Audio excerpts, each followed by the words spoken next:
The Anxious Stoic, Finding Calm in a Chaotic World. A mashup of Addicted to Anxiety by Owen O'Kane and The Daily Stoic by Ryan Holiday. Introduction. The Modern Malaise. We live in an age of anxiety. It's not just a feeling anymore. It's the background noise of modern life. It hums through every notification, echoes through breaking headlines, and sits quietly in the pit of our stomach when the world finally goes silent. For many, this isn't a passing emotion. It's a constant state of inner alert, a nervous system that never gets to rest. Psychotherapist Owen O'Kane calls this being addicted to anxiety. He doesn't mean it as a metaphor. He means it literally. We can become psychologically attached to our anxious thoughts. Worry becomes our comfort zone. The brain learns to crave the chemical hit of fear, as if being on edge keeps us safe. We catastrophize to feel prepared, but what we're really doing is paying for imaginary tragedies in advance with our peace of mind. But 2,000 years before this modern epidemic, another group of thinkers faced chaos of their own. Plagues, wars, political assassinations.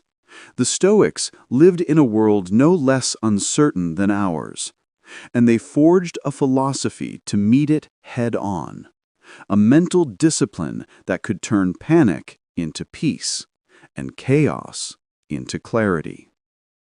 Owen O'Kane offers the compassionate diagnosis. The Stoics, through Ryan Holiday's The Daily Stoic, offer the disciplined cure. One is therapy for the modern mind. The other is training for the timeless soul. Together, they form the mindset of a new kind of person, the anxious Stoic. Part 1. The Two Battlegrounds, Inner Chaos versus Outer Reality. Owen O'Kane takes us deep inside the anxious mind and exposes a paradox. We cling to anxiety not because we like it, but because it feels safe. Worry gives us the illusion of control, the sense that if we just think through every possible disaster, we'll somehow be ready when it comes. But that safety is an illusion, because no matter how much we analyze, the future remains untamed. The Stoics knew this well. Epictetus drew a simple line in the sand. Some things are within our control, and some things are not. That single distinction between what we can and cannot control is the ultimate weapon against anxiety.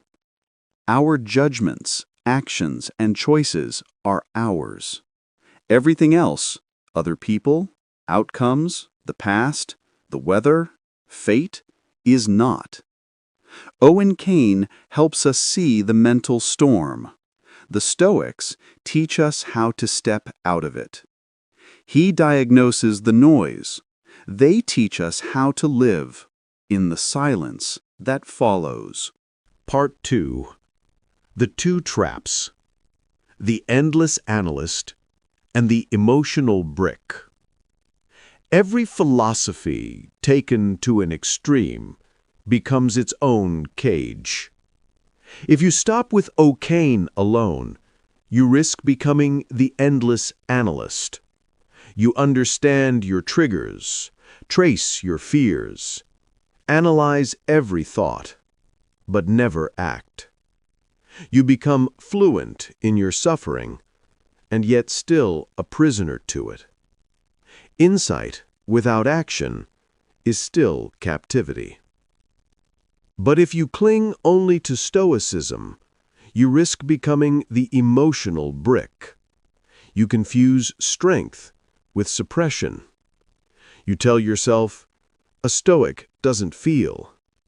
You tried to bury emotion under layers of logic until your calm becomes a mask, and behind it, your unacknowledged pain grows like mold in darkness.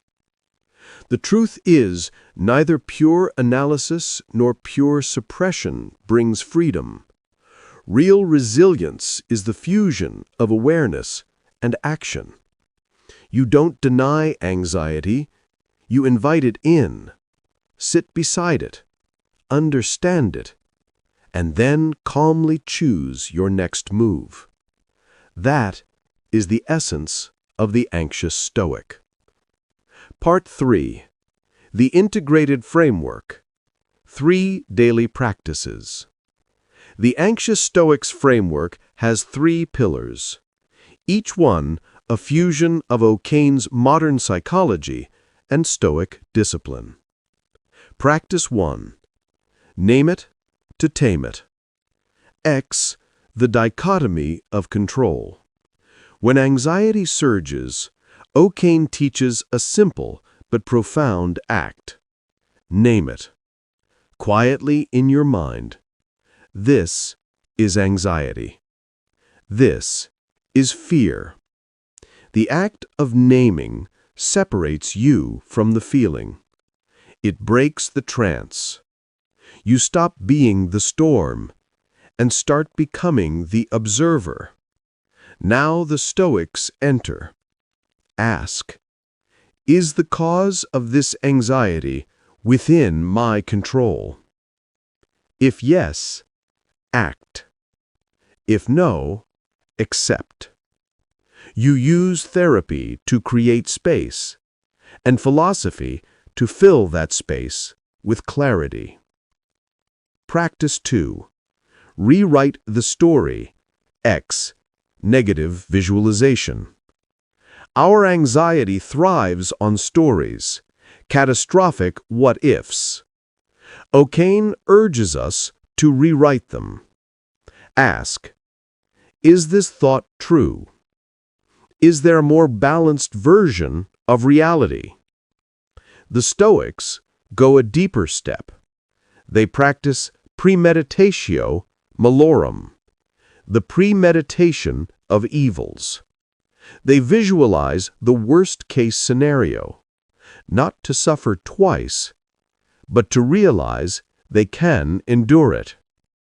You imagine the failure, the loss, the embarrassment, and then you imagine yourself surviving it.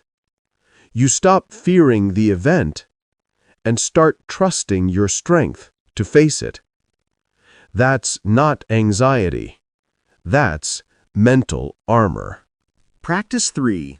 The daily pause and the evening review. O'Kane reminds us anxiety is a habit loop. To break it, insert deliberate pauses. 3 breaths before a meeting. 60 seconds of silence after lunch. These micro-pauses interrupt the cycle of constant reaction.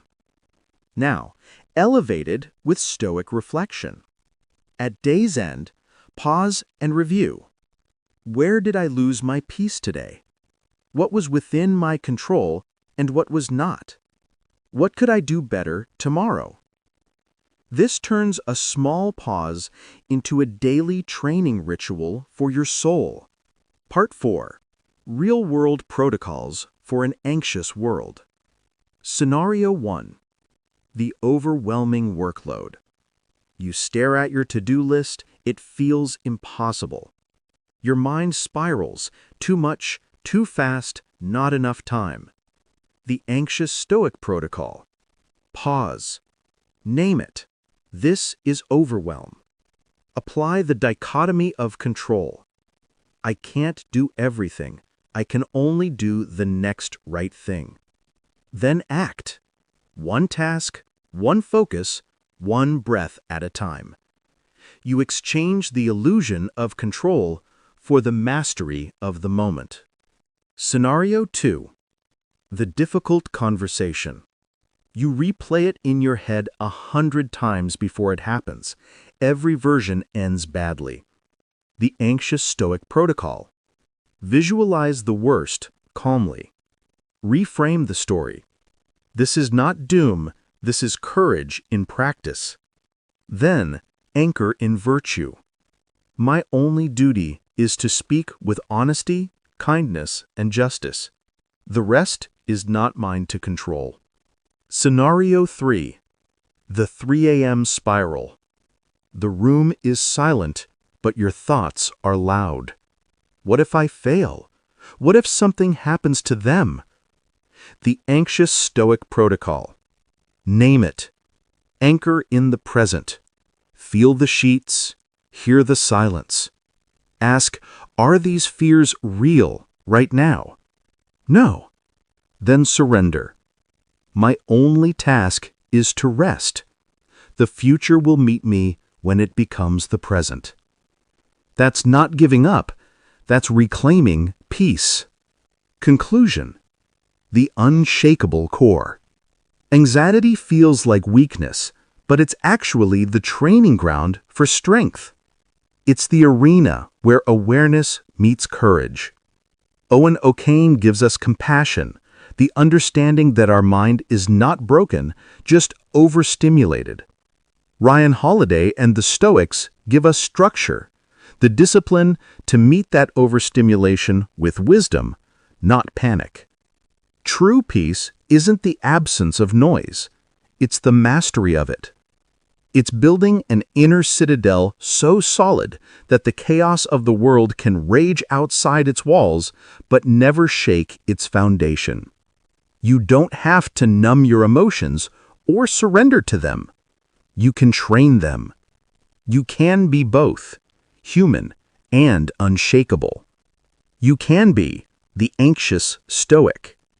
If this fusion of modern psychology and ancient philosophy helped you see your anxiety in a new light, then you're already doing the work. Because the greatest lab you will ever experiment in is your own mind. Welcome to Maven Mindset Lab, where wisdom meets strategy and where every thought becomes a tool for transformation. Subscribe, reflect, keep building your inner architecture. Because your mind is your greatest project, and mastery begins within.